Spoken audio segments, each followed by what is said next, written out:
수 있고 예측 가능성을 높이는 가장 기본이라고 봅니다. 네, 그 대통령의 탄핵 선고 뭐 지금까지 나오는 설은 뭐 의견이 좀 다르실 수 있습니다만 8대0 혹은 5대3 각하 가능성을 높게 보는 것 같습니다. 하니까 어떤 비상계엄이 통치가 아니라 내란 우두머리 혐의에 준한다는 걸 부인할 수 없어요, 본질적으로. 그러니까 절차를 따지기 시작한 겁니다. 절차가 잘못됐어. 그래, 잘못은 했는데 절차가 잘못됐으니까 법적으로는 우리를 처벌하지 마.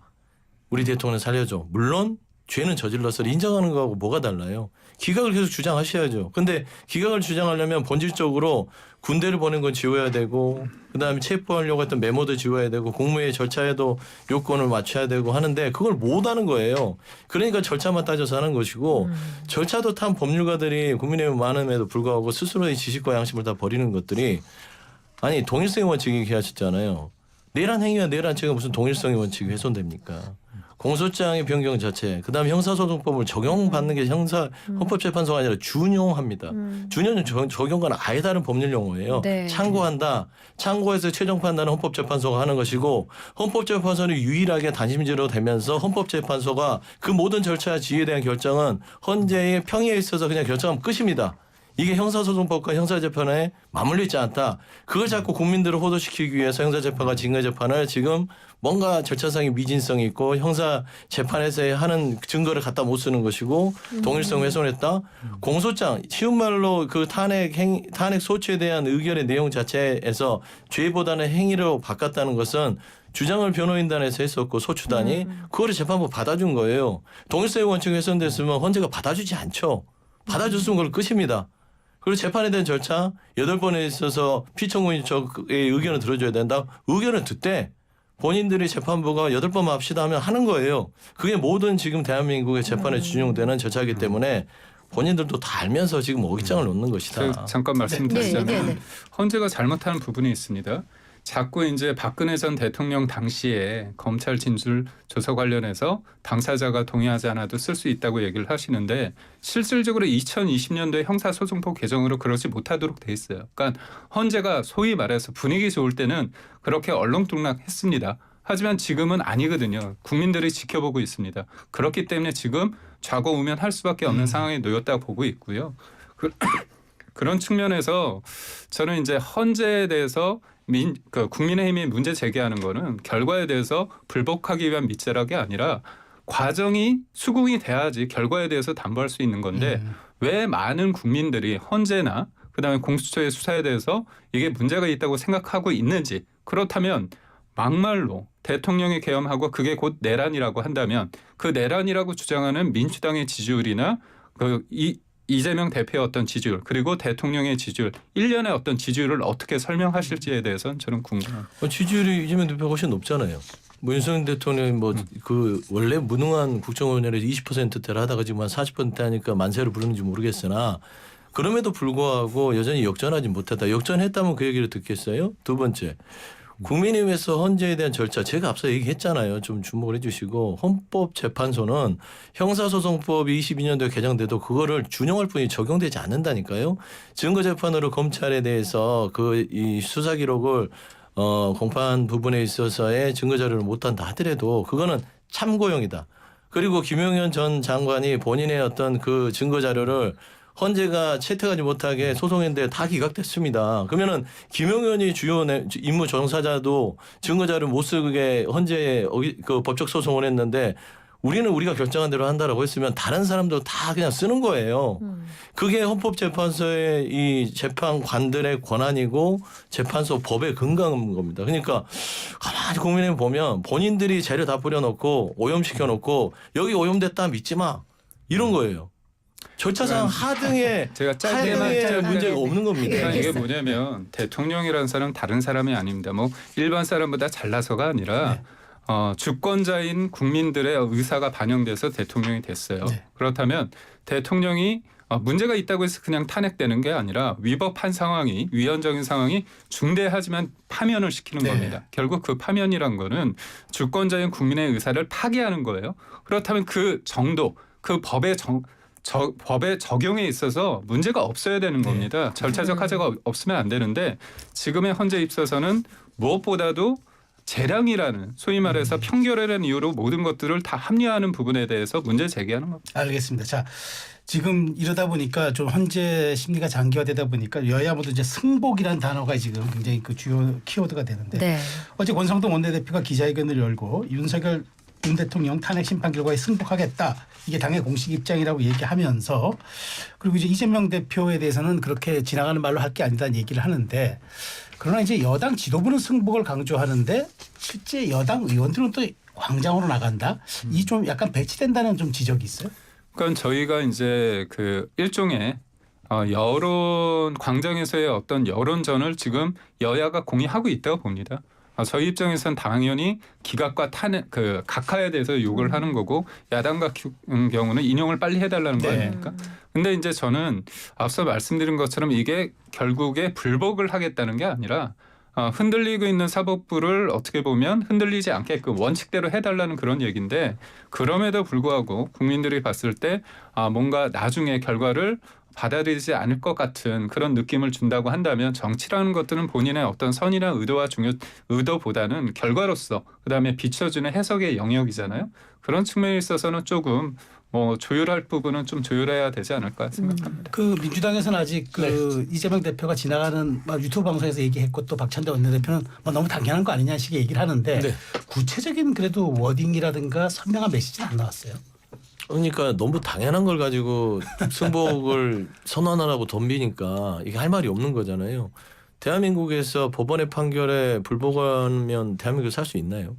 당연한 것이고 저는 본천적인 질문으로 들어왔을 때는 승복 선언해야 될 사람은 당사자잖아요. 왜 주변에 있는 분들이 대리 승복을 하죠? 국민의힘이나 민주당이 왜 대리 승복을 해야 되죠? 당사자인 윤석열 대통령이 재판에 대해서 언제든지 승복을 할 테니까 거리에 나와 있는 모든 국민들 더 이상 거리 투쟁하지 마시고 그냥 조용히 이 부분에 대해서는 재판부의 결과에 따라달라. 네. 흥분하지도 말고 재판부를 욕하지도 네. 말고 이런 거를 당사자가 해야 됩니다. 결국엔 조갑재 선생님이가 네. 그분이 얘기를 했다더라고요. 당사자가 해야지 왜 피해자가 승복하냐. 결국에는 국민님도 피해자예요. 민주당도 피해자고요. 국민도 피해자이기 때문에 피해자인 양당 그리고 국민들이 승복 선언을 따를 게 아니라 본인이 스스로 승복 메시지를 내므로써 최소한 대통령으로서 마지막 품격을 지켜라. 저는 그런 말씀을 드리고 싶은 것이요. 혹시 가능성 승복 메시지 대통령 가능성 있다고 저는 보세요? 사실 이제 대리인을 통해서 네. 사법부 존중한다 그런 부분은 다 냈죠, 이미 이미. 냈죠. 네, 네. 그렇기 때문에 대통령 본인이 생각했을 때 필요하시다고 한다면 낼 수도 있겠죠. 근데 이게 대통령의 승복이 중요하죠. 그렇지만 이게 보면 역설적으로 탄핵이 인용되느냐 기각되느냐에 따라서 정치 지형이 바뀔 수 있는 겁니다. 네. 조기 대선 국면이기 때문에 그거는 대통령의 어떤 지금 이미 냈죠. 그 대리인을 통해서. 그렇지만 무엇보다도 민주당도 이해관계의 하나의 축입니다. 그렇기 때문에 이쪽에서 내라고 했을 때 내시면 돼요. 그다음에 또 이거에 대해서 그 정치권에서 여야가 공히 기자회견을 해라 했을 때 네. 권성동 원내대표가 어제 하겠다 네. 해서 이제 얘기를 했습니다. 그거에 대해서 답변을 주시면 저는 된다고 봅니다. 이제 승복은 너무 당연한 거다라고 방금 말씀을 아니 하셨는데 그러니까 가해자들이 승복을 해야 되는 것이지 피해자들한테 승복하라는 건 참 이게 맞지 않잖아요. 대부분의 민주당 의원들이나 진보에 있는 분들은 내란의 혐의에 대한 내용을 들여다보면 다 체포되거나 감금되거나 심지어는 죽음을 당할 수 있는 그런 대상들이었습니다. 왜 그들에게 승복을 강요하죠? 그러니까 제가 그러니까 그들이 형사재판에서 다퉈서 유무죄를 따라서 그 재판에 받아들이고 사과를 해야 될 문제지 네. 승복의 문제는 정치적으로 본인들이 이제는 윤석열 대통령이 인용이 될 것 같으니 선을 긋는 거예요. 지금 승복에 대한 선을 그어놔야 인용될 것 변심을 할 수 같아서. 있다. 저는 그 네. 부분에 있어서 왜 우리 보고 들러리를 쓰냐 그거예요. 그냥 대한민국의 법치는 누구나 다 그냥 승복하는 거기 때문에 본인들의 어떤 변침을 위한 들러리로 민주당을 끌어들이지 말아라. 그런 얘기. 민주당의 상황인식이 잘못된 겁니다. 대통령의 탄핵이 답입니까? 본인들 생각이에요. 탄핵이 인용될지 기각될지 아무도 모릅니다. 그래서 뭐가 가해자인지 피해자인지를 모르는 거예요. 대통령이 민주당처럼 답이 정해져서 대통령의 계엄이 곧 내란이라고 한다면 재판을 할 필요도 없죠. 네. 탄핵 심판도 할 필요 없죠. 그래서 저는 그 인식 자체에서는 민주당식 그 세계관이다 그렇게 생각합니다. 그러니까 위험한 발언하는 게 지금 형사재판에 대한 부분들을 잊어먹고 있나 봐요. 그러니까 지금 이 징계 재판하니까 되게 편안해 보이죠. 징계 재판에서 인용되고 기각되면 대통령이 면죄부가 되는 것 같잖아요. 지금 내란 주요 임무 종사들 10명이 장성들부터 시작해 청장이 다 구속돼서 형사재판을 받습니다. 그런 일을 저지른 게 지금 윤석열 대통령이라고요. 내란 우두머리의 혐의가 받아서 지금 기소가 돼 있어요. 구속 취소돼 석방되니까 무죄된 것 같아요. 정신이 차리셔야 돼요. 그러니까 징계 재판을 지금 따지니까 제가 조용조용하게 헌법재판소 얘기하지만 형사 재판으로 가면 이건 되돌릴 수 없는 일을 윤석열 대통령이 저질렀고 징계 재판에서 기각이 되는 순간 민주당이 승복을 하든 국민의 승복을 하든 국민 승복하지 못합니다. 그러면 거리로 찢어나와서 뭘 할 줄 압니까? 하야 운동을 하고요. 거기에 대해서 과격하게 되면은 군대를 동원해서 유려 사태가 나올 수도 있어요. 아유. 제2의 광주가 나올 수 있어요. 왜 그러냐? 12월 4일 날 조지호 경찰청장과 박현수 경찰국장이 그런 얘기를 하죠. 아침에. 이거 대통령의 제정신이 아닌 것 같다. 이게 비상계엄에 성공했어도 이거는 하야각이다. 국민들이 가만히 뒀겠냐. 그런 얘기를 내부에서도 해요.